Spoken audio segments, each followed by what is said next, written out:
Good afternoon, Dr. Atienza and classmates. We are Group 4, composed of MATUBIS, PERALTA, PLACIDO, REYES, RODILLO, RONQUILLO, SANTOS, and yours truly.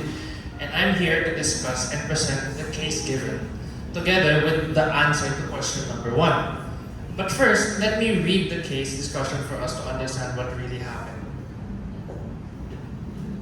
But before we get into that, have you ever experienced having your deepest, darkest secret exposed? Well, this case would resemble something as such.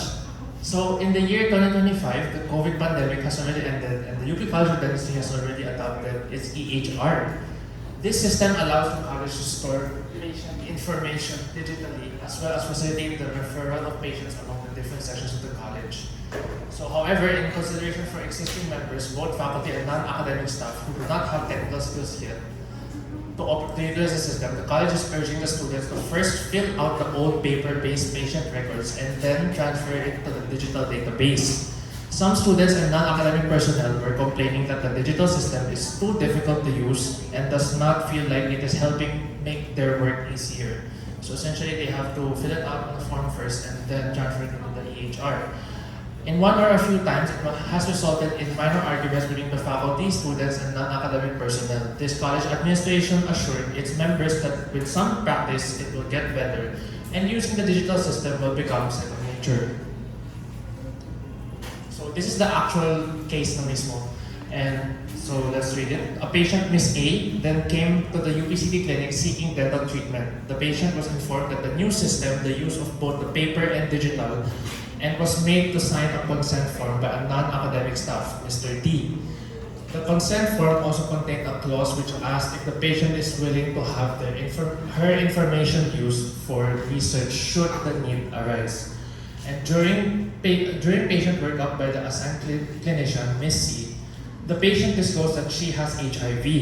This was duly noted and recorded on the paper record. However, during the process of transferring the data to the EHR system, the clinician placed the record lying face up on the oral diagnosis desk among which other patients are present. Incidentally, an acquaintance of the patient, Mr. B, came into the room and saw the name of the chart along with the details. To his surprise, he found out that the person had HIV. And without any malicious intent, this person then let some of his close friends know. So, yeah. After some time, there came a circulating post on social media about the patient having HIV. The patient was devastated by learning that her secret was revealed and came to the conclusion that the only place where she disclosed this information was UPCT. And the patient then decided to file a case against UPCT for breach of security and confidentiality. And she also denies consenting to have her personal information converted into digital format. When the consent forms with her signature were presented, she says that their contents were not properly explained to her and felt as if she did not have a choice during that time.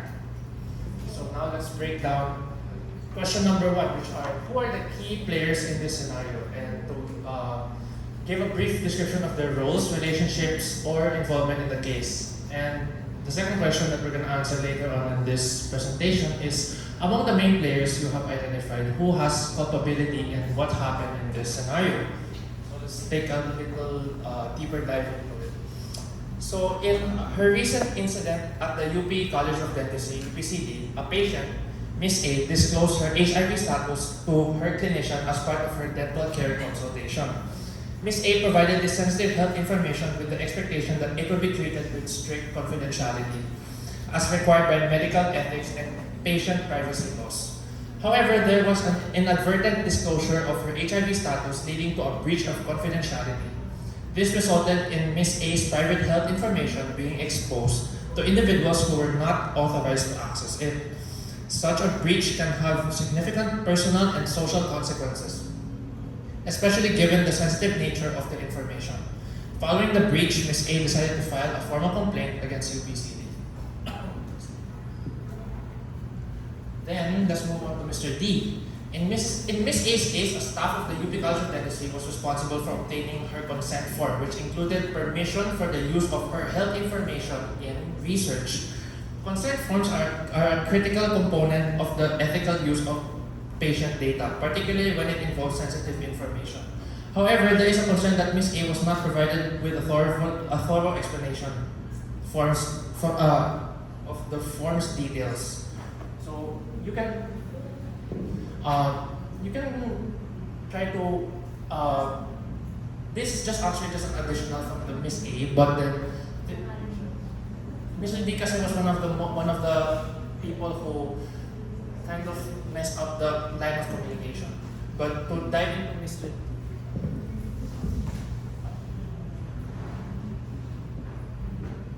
so yeah, basically we just want to point out that informed consent is a cornerstone of ethical research practices requiring the patients fully to understand the scope of what they are agreeing to, since the patients are the sole owners of their content and their records.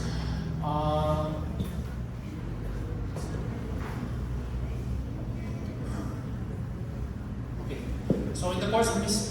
A's treatment at the UP College of Dentistry, her clinician documented her HIV status in a paper-based record as part of the standard process of maintaining patient health information. However, during the course of managing these records, a clinician inadvertently left Ms. A's confidential document unattended. This oversight led to the accidental disclosure of Ms. A's sensitive information, including her HIV status, and to unauthorized individuals as well, which makes it worse. Given the highly sensitive nature of this information, consequences of such a disclosure can be significant to both herself and to the people around her. And it's important also to remember that as a professional, there are professionals such as dentists and people working in UPCD, especially in this situation, are bestowed with the duty to keep the record of their patients protected no matter what.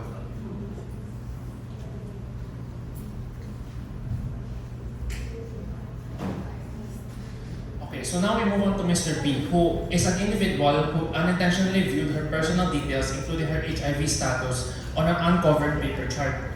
This occurred due to the chart being left unattended, providing unauthorized access to sensitive patient information. The individual, upon seeing the details, made the unethical decision to share the information with friends.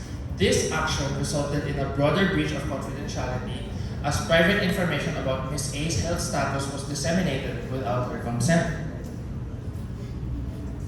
And lastly, we have the UPCD admin, which is the overseeing body in this hypothetical situation, who recently implemented a new electronic health record system with the goal of improving the management and security of patient information. They assured the staff that the system's functionality and efficiency would enhance over time with continued use and familiarity. However, despite the transition to a more secure digital system, the institution is now managing the consequences of a confidentiality breach involving paper-based records.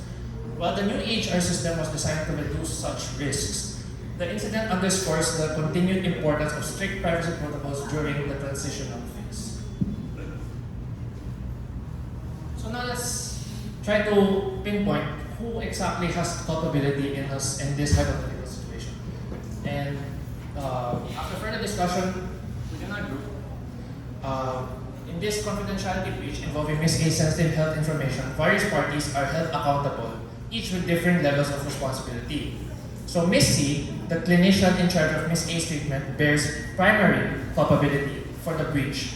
Her shortcomings in properly handling sensitive data, particularly leaving a paper-based record containing Ms. A's HIV status unattended, directly led to the exposure of confidential information. As the primary handler of the patient's health records, it was her responsibility to ensure the privacy and security of those documents. And her failure to do so is seen as the root cause of the breach. Mr. D, the staff member responsible for obtaining Ms. A's consent, and the UPCD administration are also held accountable. Mr. D's failure to provide a thorough explanation of the consent form, which included permission for the use of sensitive information in research, raises questions about the validity of the informed consent process.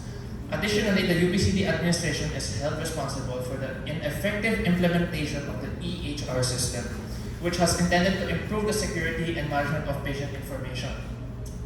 But despite the assurances, the transition to the EHR system did not fully address the handling of legacy paper records, which was a key factor in this incident. And finally, while Mr. B contributed to the breach by sharing the confidential information he had inadvertently viewed, his involvement is considered secondary. His actions, although unethical, were not the root cause of the breach, but rather a consequence of the initial failure in data management and confidentiality. So, now this diagram gives a summary of what happened with the case. We can see that firstly, Ms. A, the patient, disclosed her confidential information, which is the HIV status, with Mr. D, the non-academic staff, who mishandles the consent form by not giving substantial explanation about it to the patient. Next would be Ms. C, the clinician in charge who handled the sensitive information of the patient, giving Mr. B the opportunity to see the record and share it with other people. While the UPCD administration is partially accountable for the breach because of the consent mishandling and system flaws. So this is just a summary of the whole situation once again. And that's it. Thank you very much.